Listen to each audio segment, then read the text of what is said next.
Um, well, similarly to uh, okay, I will not do this intro. I had an intro prepared, but it was a bit off topic too much, so I'm not going to go that way. But basically, what is happening is that yeah, Israel is really going back into Gaza. There are some ground operations already starting.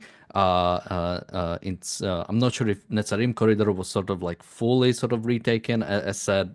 But I know that Gazans have been saying that, yeah, don't approach any of this. So, yeah, it seems like we are going back. Now, there have been some responses from Hamas, which we'll also cover. There were I mean, they were nice tries, I guess. And also some of the, also there was a Houthi attack. There was, I think, also, I would say, an interesting try. Joining me today is Alex. Hey, Alex. The reality show. What do you make of some of the, yeah, some of the recent actions by the government? Well, it's kind of interesting. It is hard for me to really know what the kind of current actions are. I'm just kind of going off of like whatever's been reported, like whatever's out there in kind of the open source. Because you have kind of, I think, a few different layers of news here. You have like the regular news that just kind of goes out to everybody. That's like, Ynet and Times of Israel. And then you have like the kind of the internal discussions of a lot of like the cities and a lot of the towns. And the discussion there is actually quite different, I would say. I think that in terms of the government, I think that they've tried to be extremely direct as to exactly what it is that they're trying to achieve here, as well as kind of I think they're trying to prepare the civilians as well, that this might be quite a challenging time. And I believe as well that they're preparing Israelis definitely, I think, for a war in Yesha, so Yudav Shomron. Like we hear as well that definitely there's rumblings, I would say, of a war. Yeah. Um Yeah, and even when it comes to sort of the rhetoric, I think it's sort of in the right way, although we heard the correct rhetoric in the past.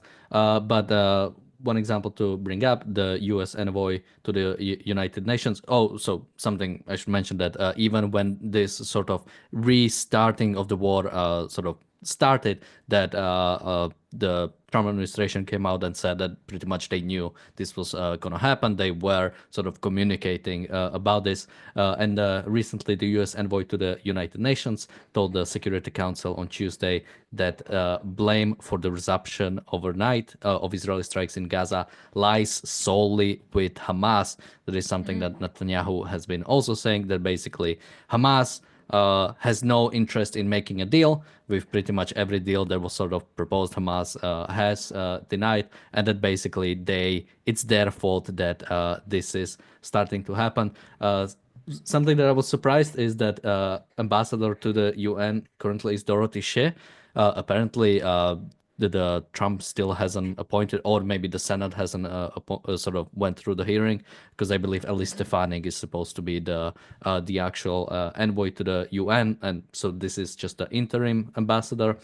And she also said that the terror group, meaning Hamas, has steadfastly refused every proposal and deadline they've been presented over the past few weeks, including a bridge proposal to extend the ceasefire beyond the holidays of Ramadan and Passover, to allow time to negotiate a framework for a permanent ceasefire.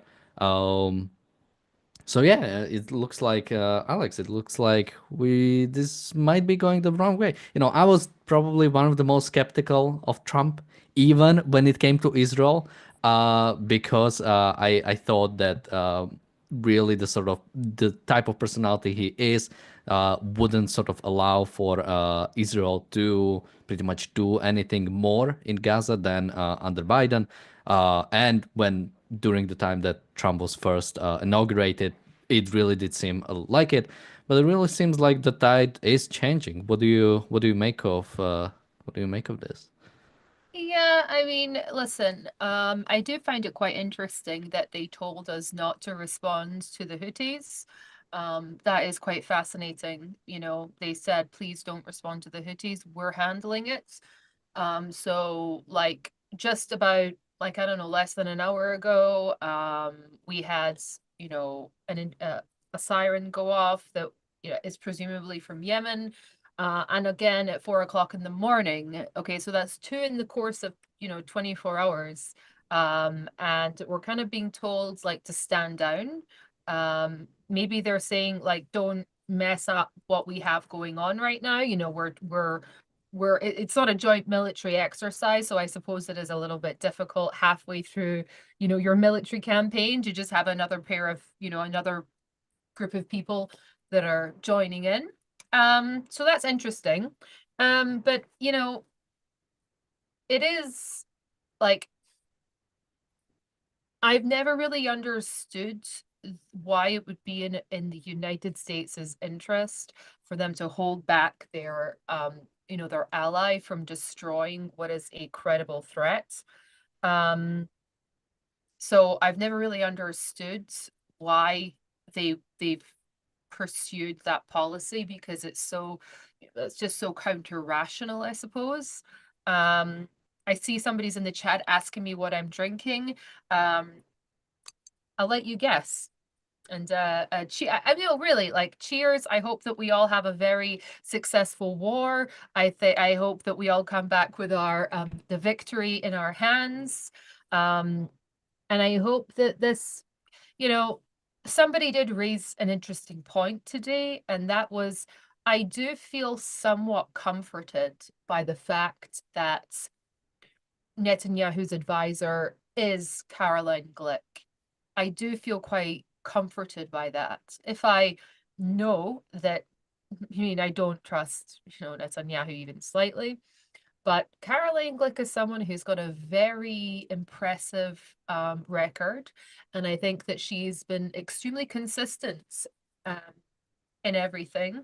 So I do feel a little bit more calm um, because of but knowing that at BB's side, giving him advice. Whether or not he listens to that advice, right, is another thing. BB is supposedly a very kind of, well, I mean, like, it's no secret, he's a slippery fish. I would not want to be the person advising BB, because in the end, I reckon he's going to be the one advising me. But yeah, so with that, cheers, and it's a red drink. Someone says Trump's daughter and son-in-law are Jewish, so he was always going to stand with Israel. I don't think like he his wife is like, isn't she Slovenian or something? Maybe he should stand with the Western Slavs, which I now Mhm. consider Ukrainians. I mean, again, that sort of like idea. I think simply, sort of he goes for what is popular or what basically what his own MAGA crowd finds Mhm. sort of important or finds good. If MAGA turns anti-Israel, you bet he is going to switch on, which I don't think they'll necessarily will. While there is certain section of MAGA which is anti-Israel, I think largely you'll see them sort of stay pro-Israeli. Now, something you mentioned about sort of you don't understand why America sort of wouldn't allow Israel to sort of finish off whoever enemies are. Which I find like nicely naive from you. The idea that someone would act against their own self-interest is sort of the core of Western philosophy right now. It is at the core of altruism, and it is something we have been committing to, especially when it comes to Palestinians, pretty consistently. I mean, I haven't, okay, there's a difference. I don't understand it. I mean, I believe it when I see it, right? It's not like, oh, I don't understand this. Oh, I get what it is. I get what I'm seeing. I've never I mean, there's no logic to it, of course. Um, and yeah, someone is asking in the questions, what do you think about the ideal timing of Israel starting up again at the same time as when the US is handling Yemen? Yeah, I mean, it's certainly it could be perceived as they are doing battleground preparations for actually attacking Iran. That could be, it could be perceived as that, right? Because definitely I would say getting rid of Hamas, as when getting rid of Hamas, right? You know, destroying that distraction, I would say, at the same time as, you know, destroying what threat the Houthis are probably the proxy that sort of maybe stings the most at this point. So it could be perceived as that, or it could be perceived as totally random. Um, uh, but there is other rumblings, I would say, in that General Amir Avivi from the IDSF is, I think he is in Washington right now. And he, I think, was presenting his case for what, you know, what attacking Iran would actually look like. He laid it out pretty clearly. But he's sort of been presenting this as a option, as a solution for quite a long time. The importance of it being a joint sort of event. Uh, you know, I do believe that he maybe is somebody that he's met Trump a number of times, so maybe he really is somebody that they trust. But you know, he's in the private sector now. He's not an art, you know, he's not part of the decision-making process in the IDF anymore. And you know, he's too junior I mean, he's not a major general, he is a brigadier general, which is, you know, two ranks down from the major general. So he also wouldn't have been at like that kind of strategic planning, although I have no idea what it is, you know, who all gets together when you're going to be planning an international war. But it is good that the IDSF are out there presenting a viable attack strategy. I think that's very important. Okay, if you understand, you know, what people have said about Trump, is that they have said that it's very important not just to say we have to do this, but to what actually say we have to do this thing, and this is our plan for executing it, right? So it's good that maybe they've come with sort of battle plans. Yeah. We have Razi in the chat saying very concerning. The U.S. tells Israel not to respond. I mean, in some ways, I do find that in a sense not troubling. That might just come from the way I sort of look at it from the sort of the most positive way. It's basically it's sort of I cannot really this to anything else but when I sort of like play war games and it's like you're someone of yours is like being like held down and it's like I'll handle these guys and you go you Yeah. stay focused on that. So that is sort of like the way I could sort of understand it, that it's basically saying we will deal with the Houthis. You don't have to sort of worry about that anymore, which is sort of the best case scenario. Again, that is from the most, I think, positive way of right now, which Mhm. I cannot really find like any other reason. I mean, it really does seem like the Trump administration is currently sort of decided on doing something about the Houthis. I think there were sort of some strikes in the last week or so. So yeah, I hope more of this will continue. We have a super chat from Apollo Zeus. Thank you so much. Um, Now let's go to the. Oh, do you want to add something? I just want to say with the Houthis, I mean, it is odd. I mean, I suppose it's not really odd if you think about like the Americans have planned a military event, you know, they've planned a military action, and that'll have been, you know, laid out by the Joint Chiefs of Staff and then approved, and to just kind of, you know, share all of that intelligence with the Israelis to get them to come on to do a couple of strikes I mean, the US are in the middle of a military campaign that they haven't ended. So I think that I understand it a lot more. I mean, I understand it, right? But and also like it's not the US Army is not attacking, the Houthis for being mean, okay, or for sending ballistic missiles at Israel. They're doing it because they have closed down the shipping through the Suez Canal, which is one when you're a maritime power like the United States is not a continental empire, they are a maritime empire, so to speak, then maintaining order in global shipping is one of their major strategic objectives.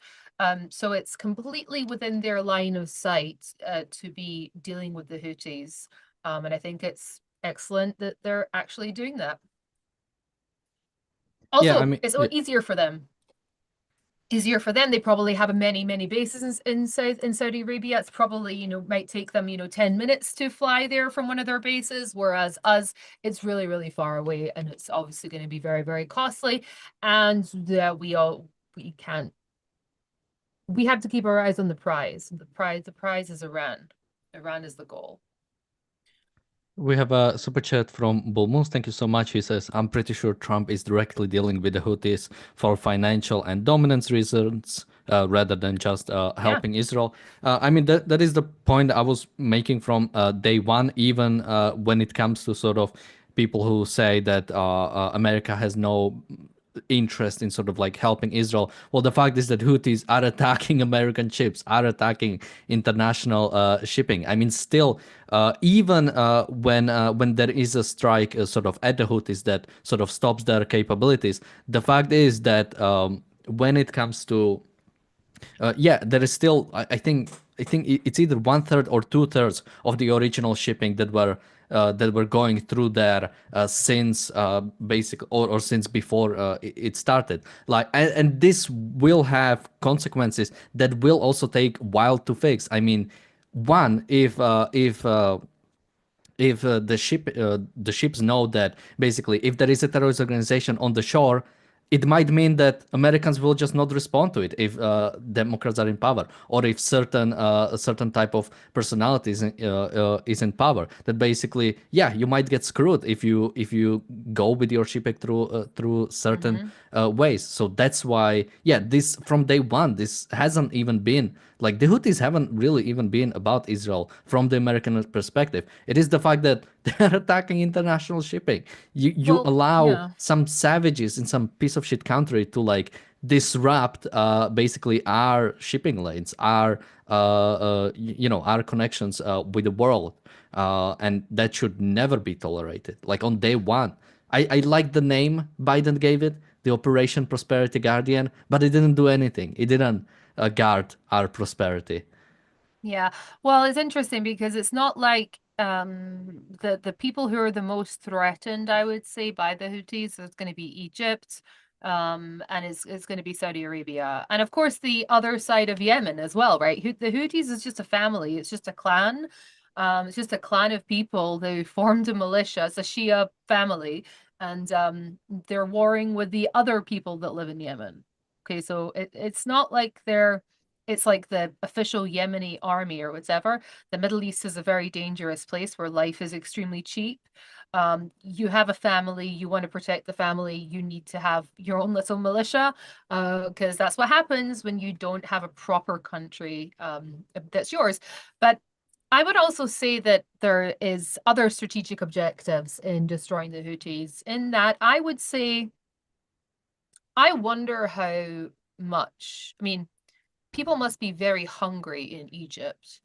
And if I would say hunger, I would say that could be the good kind of starting rumblings of a revolution in Egypt. Because, in Egypt, they have a junta that took over from the Muslim Brotherhoods through a coup. And people have been really struggling in Egypt, obviously, since the Suez Canal was shut down. I think something like a third of their economy comes through there. And maybe that's also why you have the military build up inside of the Sinai. I wonder how long that regime is going to last. And then the question would be who would take over that regime? And I would say it's probably the ones that have the weapons. So maybe the Muslim Brotherhood, if they can manage to get the prisons open. Maybe it could be another gang. But that one would be one to watch, and that will affect the United States, because, you know, how could it not, you know? The moment, by the way, that's what terrorist organizations and dictatorships do.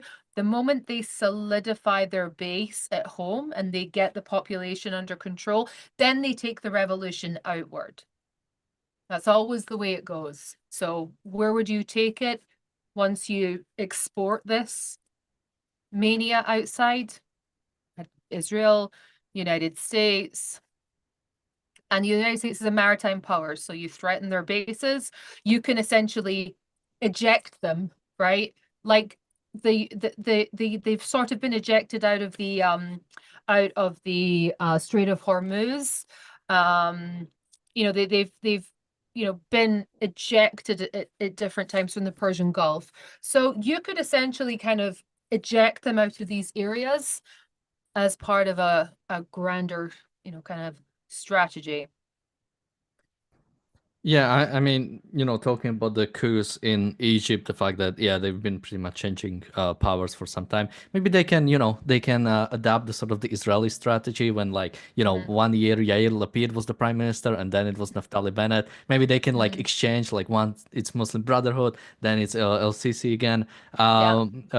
Yeah, and that sort of also reminds me of the fact of the lack of backbone in the West that we allowed something like Suez Canal to be taken over by such a nation like Egypt. Again, it's always sort of the Western, and it's not even the sort of Western nations. The Western individuals and companies build great things around the world, and then the West refuses to like protect those property rights and decide that, yeah, maybe let this dictatorship take it over because it's in their sort of like borders or anything. So we let them do that.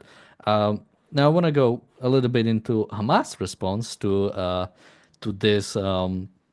To this basic change in policy by Israel. So one thing they did sort of threaten is they said, I don't remember exactly, sort of paraphrasing, but basically that the lives of hostages will be threatened if Israel tries to do something, basically threatening either even directly sort of killing them, or that basically by sort of just the war happening, that they might be killed. Uh, something something separate I wanted to bring up. Basically, Netanyahu has promised that all negotiations will happen under fire, meaning that basically there will be no ceasefire, there will be no sort of a letting off of pressure. Basically, all negotiations will happen while Israel is going further in, which Hamas said that they refuse to negotiate under such conditions, and today have said that they are negotiating. Basically, they've sent delegation to Cairo basically to work on reviving some form of truce, with basically no breakthrough so far. So is Hamas panicking, Alex? Well, General Amir Avivi also presented a good option, and he said that he was pressuring Trump to, again, he probably could ignore this, okay, but he said that he was pressuring Trump um, to say to Qatar, you have um, you have 1 week to deliver the heads of Hamas to the United States for the murder of United States citizens and disturbing the US foreign policy in the Middle East or whatever. Okay, I'm sure they can do that. And then you will get the hostages back because I think it is interesting if they're going to change the venue from Qatar to Egypt. that's an interesting kind of signal. I always thought it was a huge mistake to be having this any kind of these negotiations in Qatar. What on earth do the Qataris have to do with this? At least with Egypt, they are living on the border of Gaza. They should have a say in what happens next to them. Not that mean they're a military dictatorship, but um, there's an interest there, I would say. Um, and also, they are a quasi ally of the United States and Israel. Whereas the Qataris, who are you? You're just the Al Thani thug family who's at war with all the other families in you know, and I don't think that the world sort of realizes the position that Qatar is in. It's a peninsula that sticks out, and it's a tiny country, but it's basically indefensible, right? From all levels. Okay, this is not an easy place to actually defend, and there's a lot of juicy stuff inside of Qatar in terms of natural resources, and only a population of about 400,000. So the United States guarantees their existence, the existence of the Al Thani family, by putting their massive bases there. Um, so so people don't really seem to understand what kind of leverage the United States, if it chooses to use it, what kind of leverage they have over the Al Thani family. Um, and it troubles me greatly how much the Al Thani family is involved with the hostages. They are the single biggest contributor to the hostage movement in the United States and probably also in Israel. But the Al Thani family has a foundation. It's named after a former, I think I sent it to you once. Do you remember the name of that? What was it? I can't remember right now. Oh, there you go. So you don't remember it. So why are you telling me you remember it? I remember you talked to me about it. Yeah, so there is a foundation. It's named after either a former president or a former broadcaster. And it's funded entirely by the Al Thani family, and they're responsible for being the envoys, okay, and the advisors to the hostage families.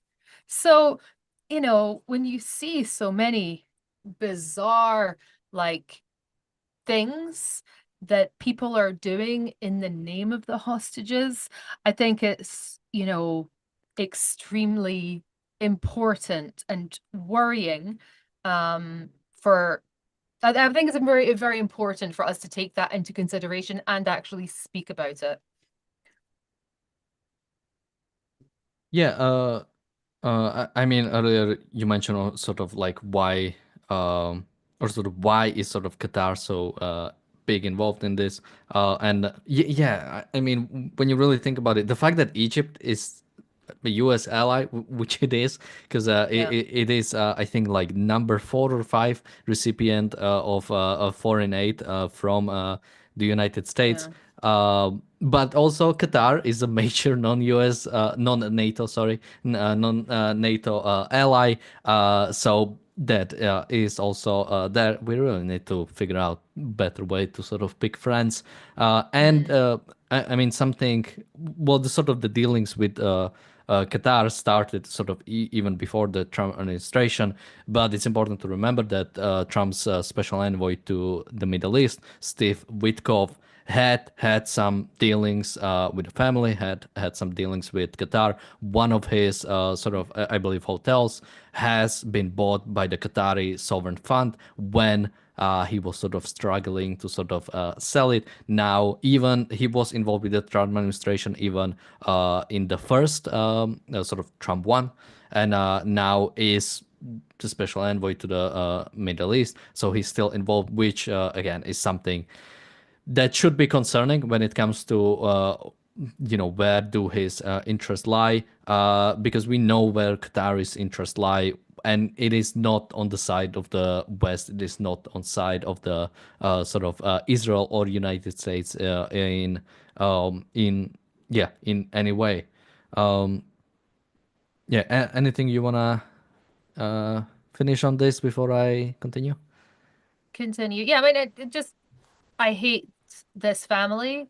And I also hate that like how deeply ingrained they are within the kind of the sort of think tank world in the United States. That is how they're trying to sort of get their influence. And I think it's extremely duplicitous. Also, by the way, here in Israel, by a lot of, I think it was originally in there was rumors in 2013 or something. It was one of our former prime ministers tried to sell them tanks, or wanted to sell them a night vision as well, or maybe even did. So I find that, and it's interesting because they're one of the people that's at the forefront of the Qatar files accusations on Netanyahu. Yeah, I mean it's dirty, the whole thing. The whole thing. So Razi is messaging me that apparently ground troops are entering Rafah. So we Mm-hmm. are really going in pretty fast. We didn't have to. Well, that actually, I'm trying to remember where exactly did Israel enter last year because it happened They around. started at the north. Yeah, they started in the north. I mean, they didn't get to Rafah for a very long time. Yeah, I think it was last year. I remember it happened around Ramadan because it was a big thing with Biden that basically Yeah. sort of first saying, no, you cannot enter Rafah, you cannot go in. Then there was some ideas that, Hamas has to get out of Rafah and they have until it was either the start of Ramadan or the end of Ramadan. So it was around this sort of March, April. And yeah, now it looks like we're just going in. No fuss, which absolutely is something should happen. So yeah, the way this is progressing, it fills me with much more hope. I want to talk a little bit about some of the protests that have been happening in Israel. There have been some that pretty much started as soon. Well, they have been happening continuously, but there were some that started sort of really spiked out when Israel decided to go back into Gaza, basically sort of arguing for the lives of hostages, saying that we need a ceasefire. We need a deal with the hostages. We need to get them back. Just on that note, Alex, as someone who actually lives in Israel, what do you generally make of that? Yeah, I mean, listen, I work very, very close to the Prime Minister's residence. And that's where the kind of the center of all of the protests are. Um, there's,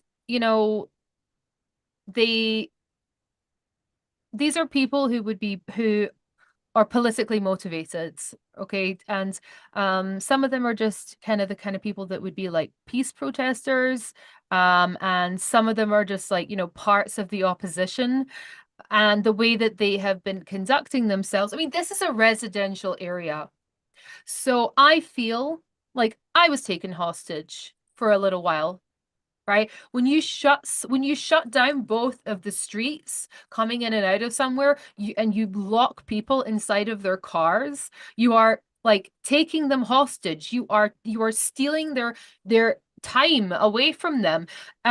So it's not as if you're lighting fires and doing whatever you're doing right next to the Knesset, where it's just the Knesset and there's nothing else. This is a residence that the Prime Minister doesn't even live in, on a like a residential area. It's not like he has like a huge big complex. It's a little apartment. So I don't think that there's more than a few thousand. I saw on the news that whenever they talk about thousands, you know that it's a pretty sad little event. That's the way it seems.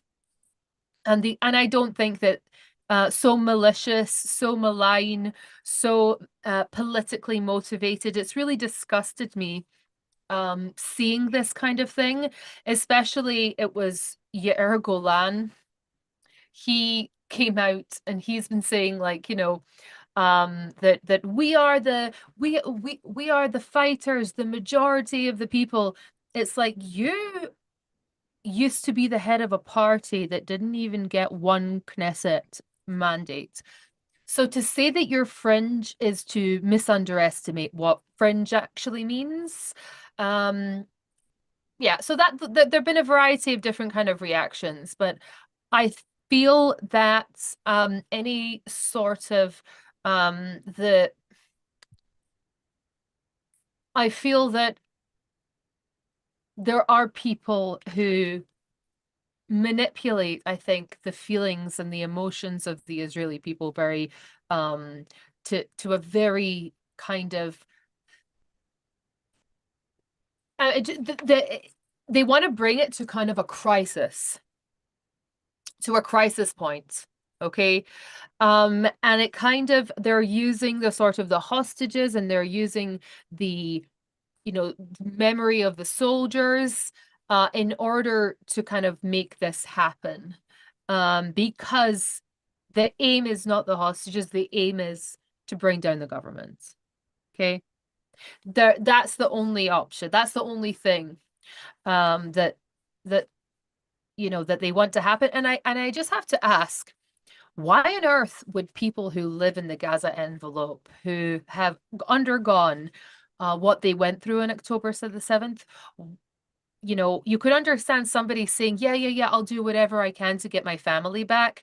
But then they have to, what, are you going to tell me that once you lose the war to Hamas, you're going to go back and you're going to live where you lived?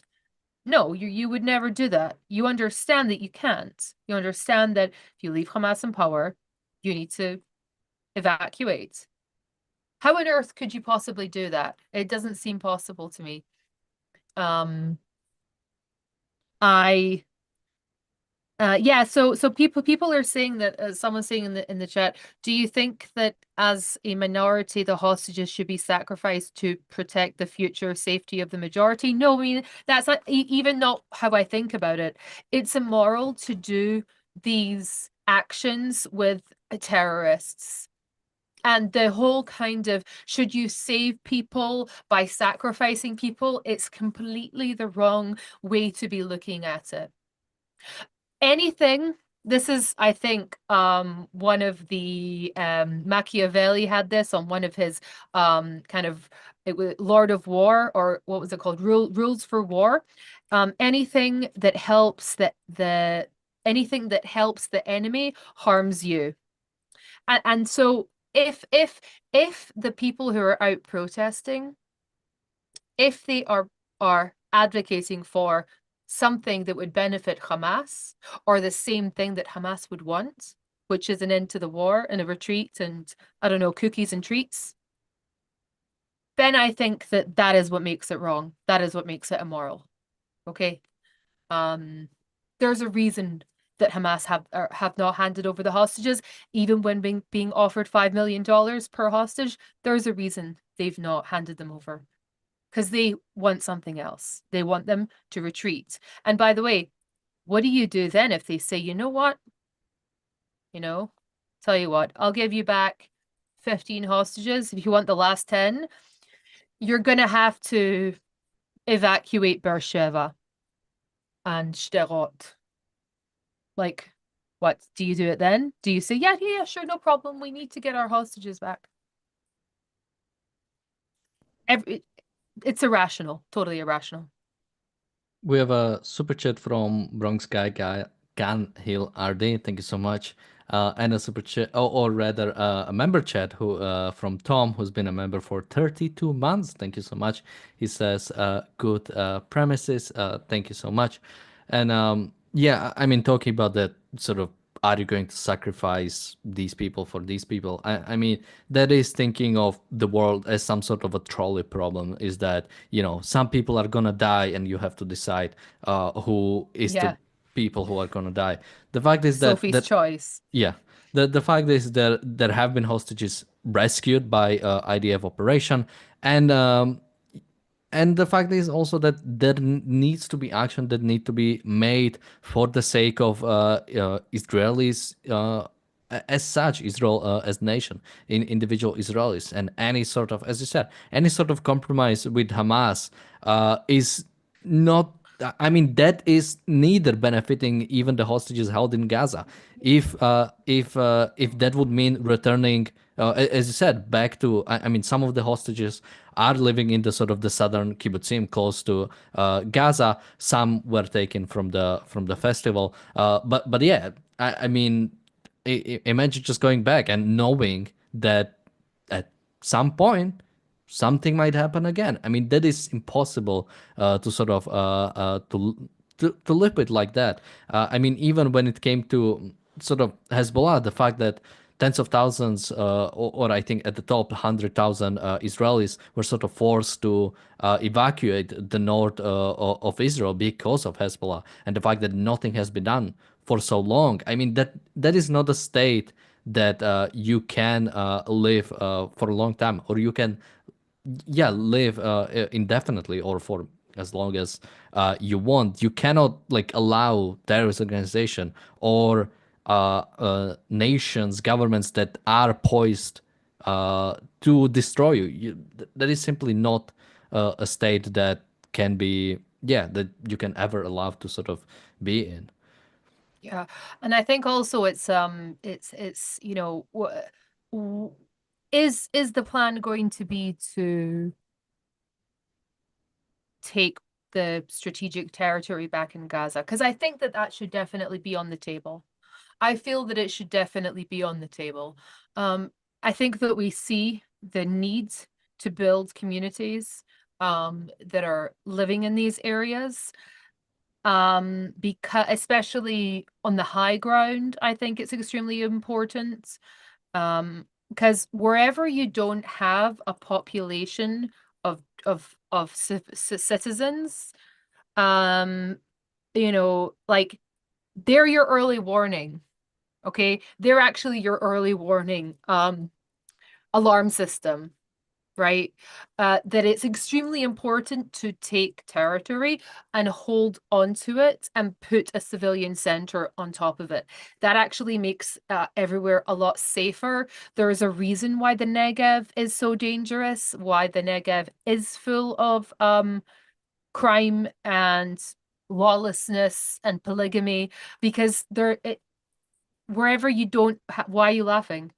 Polygamy was like a weird or sort of like an No, I mean interesting. that no, it's not, because you have a rapid Palestinianization of the Negev, because the what the and by the way, that is what is causing terrorism, because what they do is, like, if you are okay, like the Bedouins are very low down in Arab society, as in the like Palestinians, such as they are, they consider the Bedouins to be like a very low life form. So men who want to have second wives, which is I think most Bedouins, I think it was something like 50% have second wives. They generally get the rejects from the Palestinian Authority. Girls they can't marry off for whatever reason, maybe divorcees, whatever.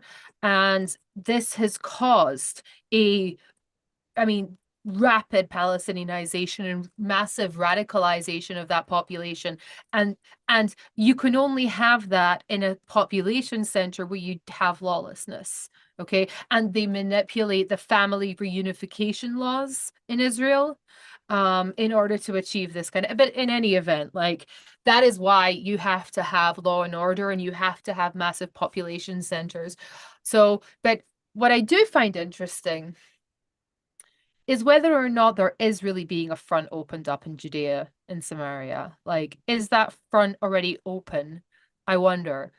There has been reports today of a lot of balloons that have been kind of recovered. Um, you know, of different varying types all over the country that have been launched from kind of Palestinian villages, and even ones that have been launched with Hebrew writing on them. And the army is kind of trying to poo-poo it, sort of say, "Oh no, it's fine. It's just the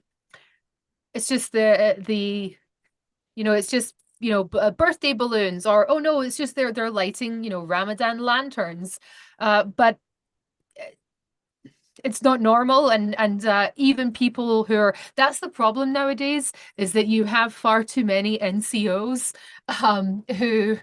who have access to like the ability to document open source technology, like open source information, open source intelligence. So already all of like the Israeli open source people are like, logging them, geolocating them. They're gaining access into like the publicly available cameras, and they're writing reports on it.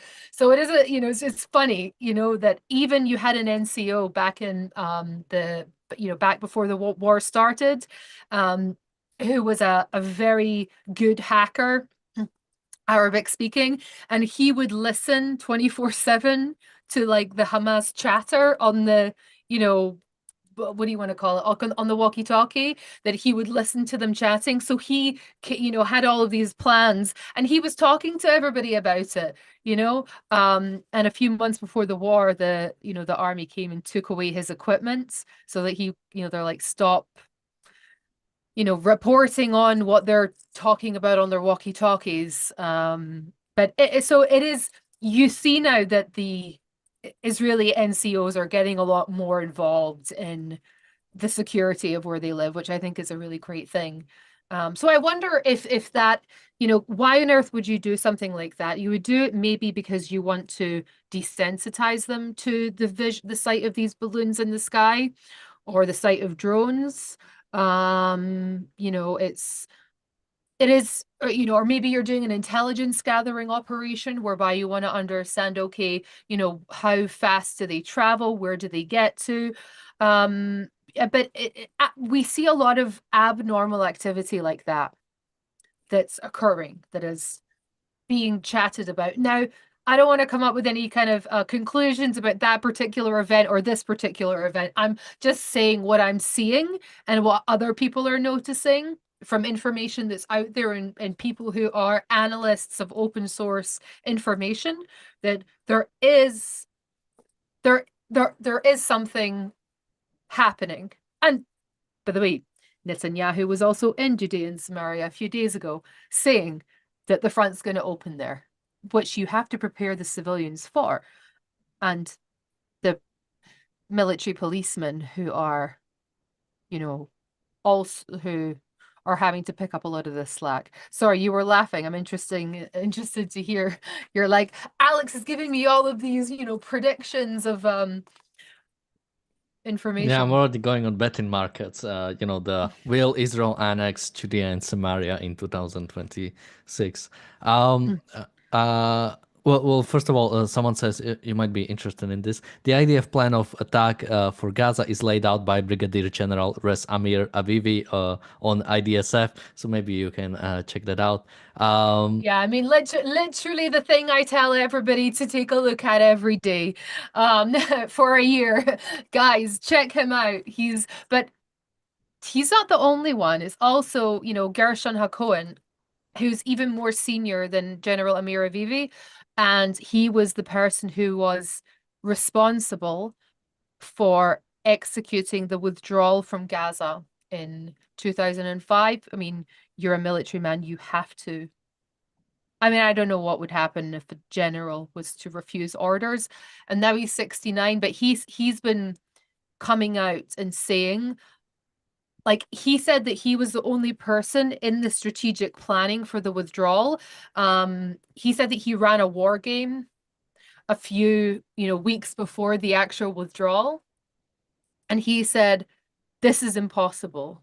Like, what, he ran war games for simulating invasions, and he just said, this is a nightmare. You're getting yourself into a world of problems. Not sure when it'll happen, but it'll happen. And he was the only person who was actually apparently laying that out in the, kind of war planning. So the,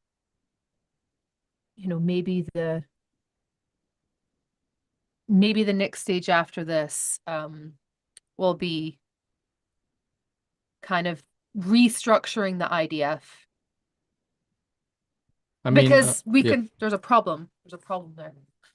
I mean, we just did a daily objective on UNRWA and Philip Lazzarini, who has been saying that Israel is clearly preparing for the annexation of the West Bank. So let's hope his intel on this is right. I mean, uh, yeah, But let's, what yeah. what I don't really know what that would do for us, right? We already control the territory. Um, is Oslo's null and void at this point. And if you annex, where are you going to annex? I mean, yeah, sure, annex Area C. Not that you need to. It's just apply Israeli law. Under Israeli law, Area C belongs entirely. Um, but I would like to because I've heard of these plans coming out before.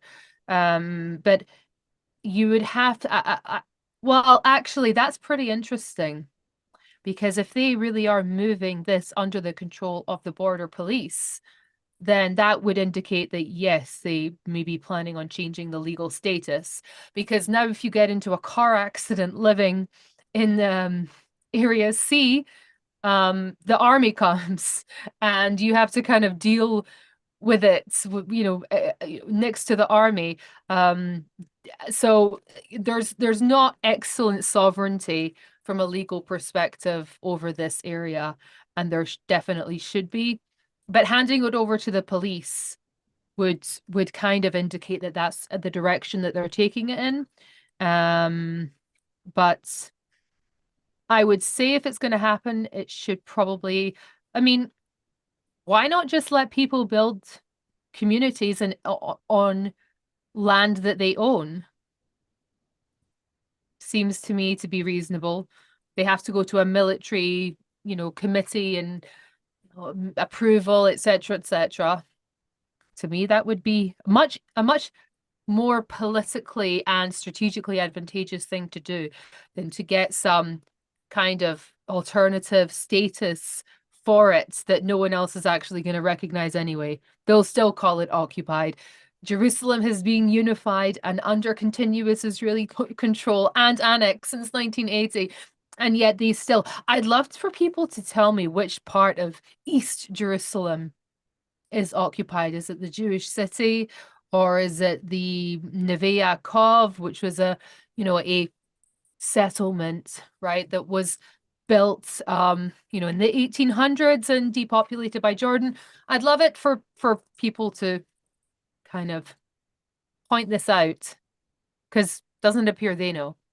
Yeah, I mean, the Golan Heights have been controlled by Israel longer than they have ever been controlled by Syria, yet it's still considered sort of like an occupied territory. Basically, I think the way it's done is the UN took a snapshot of the world in like 48 probably, and then everything Mm, afterwards, if it changes, that makes it mm. occupied. And that really does seem like that is sort of the standard. And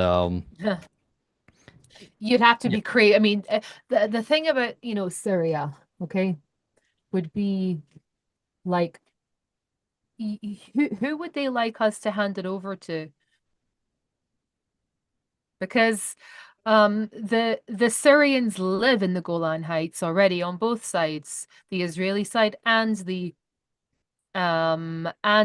Syrian side, right? The Israeli side of the Hermon and the Syrian side of the Hermon. It's Syrians living on both sides of it, right? You have Syrian Druze. Okay, they have Israeli citizenship, but they're Syrian still. I don't know what did they think? We should hand it over to what, Al Qaeda? What which yeah, I mean, there's no agreement with any of these areas, and you'd have to be crazy to give over the Hermon, that side, because you can see all the way to like Iran. You can see all the way there.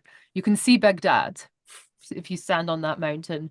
Who on earth is going to give up that from like that strategic um like vantage point. The Russians used to be up there, and the Russians used to be on the Syrian side of the Hermon, and the Alma Center every day would kind of comment on this.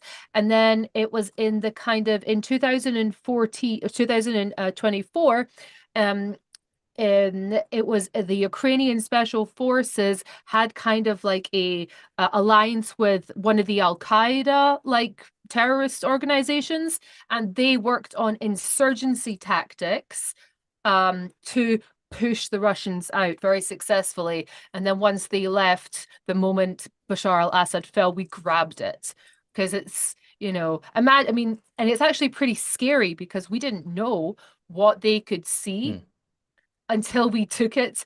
And we were like, the Russians were, I mean, thankfully it was the Russians and not Al Qaeda, right? As bad as it is to have the Russians up on the highest mountain in the Middle East looking down on you.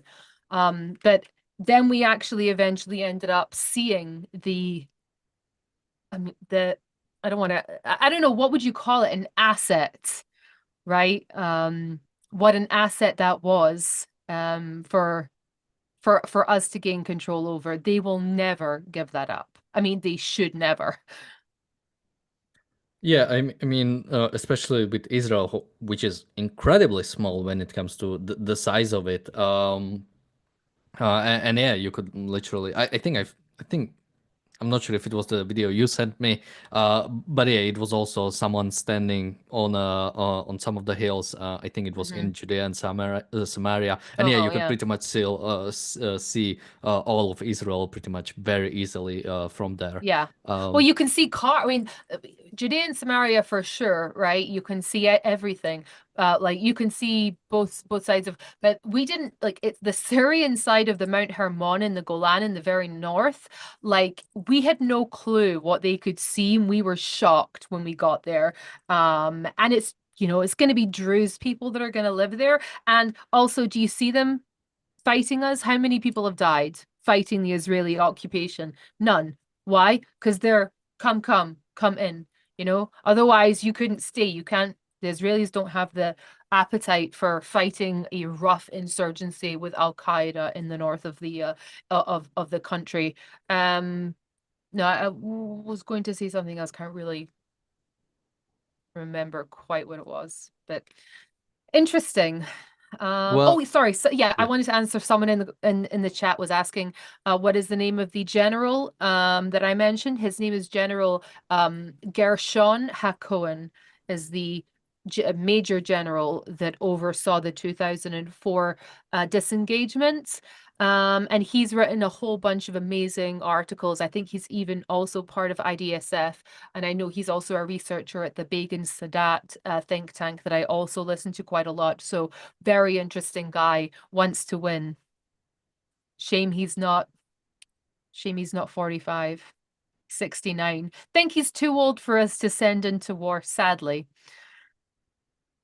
Well, with that, I'm sure some people have been watching some of the deportation the Trump administration has been done.